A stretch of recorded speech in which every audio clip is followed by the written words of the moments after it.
मंजू और उसका बेटा अपने घर में बैठे हुए थे।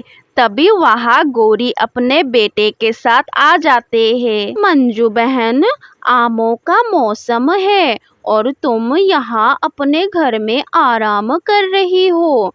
चलो आज मैं तुम्हें मीठे मीठे आम खिलाती हूँ। मैं नहीं खाती चोरी का आम। जिस दिन तुम पकड़ी गई उस दिन राजा जी तुम्हें रस्सियों से बांध कर मारेंगे। मैं पुरानी चोरनी हूँ, इतनी आसानी से नहीं पकड़ी जाती मैं। चलो छोटू, ये करे आराम, हम तो चले राजा जी के बाग से आम खाने। फिर गौरी और उसका बेटा छोटू चोरी के आम खाने चले जाते हैं। बाग में कोई भी नहीं था। गौरी और छोटू अपना काम शुरू करते हैं।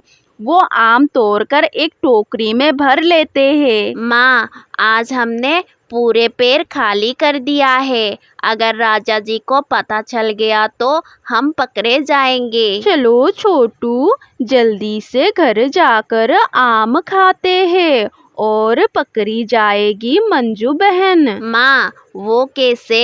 ये सब बातें मैं तुम्हें घर जाकर बताऊंगी। फिर गौरी और छोटू आम लेकर अपने घर चले जाते हैं। घर जाकर गौरी और उसका बेटा मजे मजे से चोरी का आम खाते हैं। माँ, अब बताएगी कि मंजू आंटी कैसे पकड़ी जाएगी? जब रात होगी तब हम आम के गुठलियाँ और छिलके मंजू बहन के घर के बाहर फेंक आएंगे और ऐसे मंजू बहन पकड़ी जाएगी। फिर वो माँ बेटा ऐसे ही करते हैं। रात को छिलके और गुठलियाँ उठाकर मंजू के घर के बाहर फेंक देते हैं। दूसरे रोज जब राजा जी सुबह सवेरे अपने आमों के बाग में आता है तो एक पेड़ पर कोई भी आम ना देखकर वो बहुत गुस्से में आ जाते हैं। सेनापति, इस पेड़ का आम कहाँ गए? जो भी चोर है उसे पकड़कर जल्दी मेरे पास ले आओ। फिर राजा जी के सेनापति गांव में जाते हैं।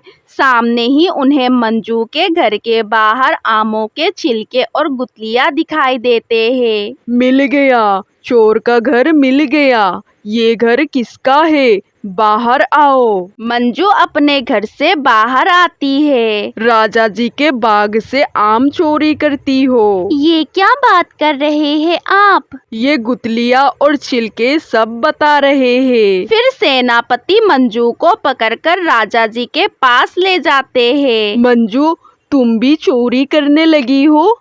तुम्हारे घर के बाहर मेरे बाग के आमों के छिलके कहाँ से आए? राजा जी, मैं चोर नहीं हूँ। आपके आम गौरी बहन चोरी करती है। मुझे एक दिन का समय दे ताकि मैं असल चोर को पकड़कर आपके सामने ला सकूं। ठीक है मंजू, अगर तुम एक दिन में चोर ना पकड़ सकी तो फिर तुम्हें चोरी की सजा जरूर मिलेगी। फिर मंजू वहाँ से चली जाती है। मंजू सीधा गौरी के पास जाती है और जाकर उसे कहती है, गौरी बहन, मैंने कभी भी राजा जी का आम नहीं चुराई, मगर आज राजा जी ने मुझ पर शक किया। इससे तो अच्छा था कि मैं भी राजा जी का आम चुरा लेती। क्या तुम भी अब मेरे साथ आम चुराने जाओगी? हाँ गौरी बहन, मगर हम रात को जाएंगे और राजा जी के बाग से सारे के सारे आम तोड़ लेंगे। मुझे चोर पार्टनर मिल गया, मैं बहुत खुश हूँ। फिर रात को मंजू और गौरी राजा जी के बाग में जाती है। ओहो गौरी बहन, मैं तो भूल ही गई। मैं तो अपनी टोकरी घर ही भूल गई। मैं जल्दी से अपनी टोकरी लेकर आती हूँ।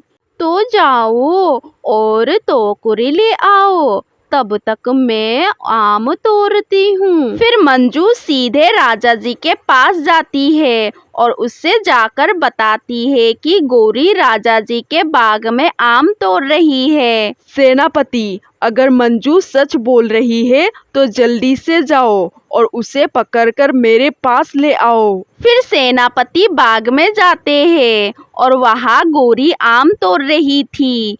सेनापति गौरी को पकड़कर राजा जी के पास ले आते हैं। मुझे माफ कर दो राजा जी, अब मैं कभी भी आम नहीं तोड़ूंगी। राजा जी, यही है वो चोरनी जो हर रोज आपके आम चुराती है और छिलके मेरे घर के बाहर फेंक आती है।